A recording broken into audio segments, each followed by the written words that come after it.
भारत कला दमदार comeback. England को हराई सीधा फाइनल को पहुंचला टीम इंडिया। बेथल को शतक मध्य बंचाई पारिला नहीं इंग्लैंड को।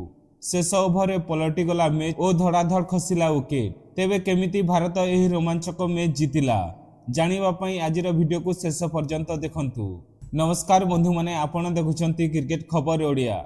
आज मुंबई रे खेला जायथिबा टी20 विश्वकप 2026 रो द्वितीय सेमीफाइनल रे भारत और इंग्लैंड मध्य देखा जायथिबा जबरदस्त मुकाबला। एही मैच रे भारत 7 रन रे जीति फाइनल रो जगह को पक्का करिछि।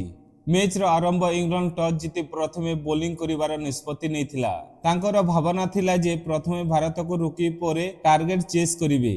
भारत पक्षर ओपनिंग करी आसिथिबा संजू सैमसन और अभिषेक शर्मा दुई जण आरंभर आक्रमण खेल देखाइथिले, किंतु अभिषेक शर्मा बहुदिन क्रिज रे रही पारिले नहीं।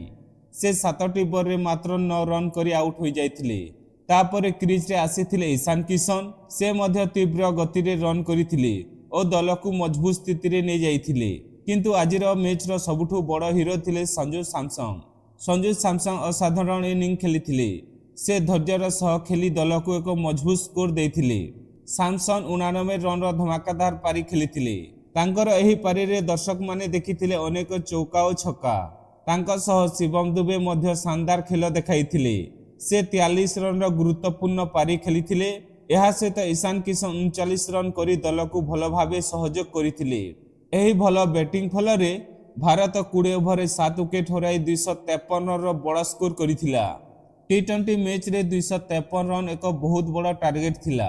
एहा परे इंग्लैंड जितेबा पई 254 रन करिबा दरकार थिला। टार्गेट चेस करने आसथिबा इंग्लैंड दल आरंभर आक्रमण खेल देखाइथिले। विशेष करी बेथेल दमदार बैटिंग करिथिले। से एक शानदार शतक हासिल करिथिले।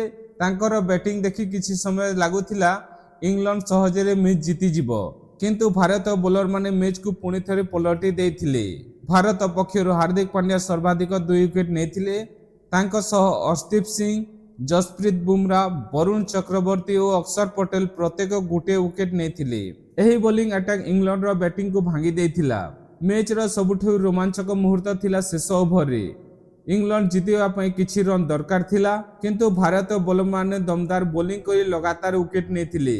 फल रे इंग्लैंड 20 ओभर 246 रन रे सीमित होइथिला। एभली भावरे भारत 7 रन रे जीतिथिला। एही जी सहित भारत इंग्लैंड पाखरे पुराना हार बदला मध्य नेथिला। दर्शक माने एही मैच को बहु उपभोग करिथिले। एबे समस्तक दृष्टि फाइनल उपरे रहिछि। आसंता रविवार भारत और न्यूजीलैंड मध्य फाइनल मैच खेला जिवो। दुई दल मध्य जबरदस्त मुकाबला देखिबाकू मिली पारे। भारत एबे ट्रॉफी जितेबा पई पूरा प्रस्तुत देखा देइछि। तेबे बंधु माने आपनक मतरे फाइनल रे भारत ट्रॉफी जिति पारिबो कि कमेंट रे निश्चय लिखंतु। एमिति क्रिकेट खबर पाइबा पई क्रिकेट खबर ओडिया को सब्सक्राइब करंतु। वीडियो भल लागिथिले लाइक और शेयर करिबा भूलिबे नाही। धन्यवाद।